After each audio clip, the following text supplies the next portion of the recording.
But it's important to remember that this period also marked the beginning of a pretty dark chapter in baseball history, the color barrier. Right, when black players were excluded from the major leagues. A terrible period for baseball and for the country. While there were a couple of attempts at integration earlier on, like Moses Walker playing in the American Association in 1884, by the 1890s, black players were essentially banned from the white-owned major leagues. And that led to the formation of the Negro Leagues, where some of the most talented players in history ended up playing simply because of the color of their skin. It's a reminder that even as the game was evolving, it was still dealing with some deeply rooted problems. A reminder that progress isn't always straightforward. Yeah, for sure.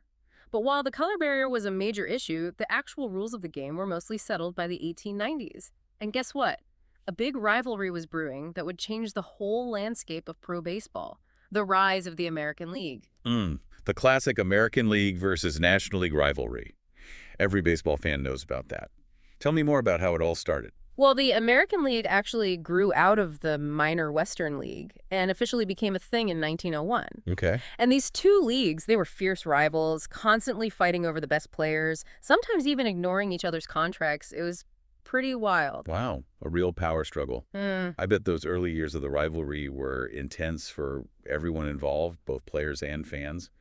So how did they eventually settle this battle for dominance? After years of battling it out, they finally made peace in 1903 with the National Agreement. Okay. It brought peace between the leagues, created the National Baseball Commission to oversee everything, and, most importantly, led to the creation of the World A Series. World Series, the big one, the ultimate showdown.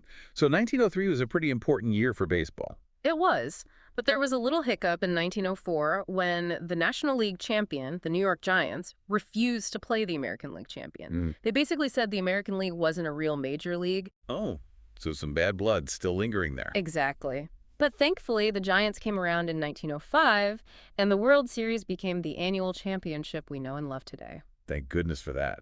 I can't imagine baseball without the World Series.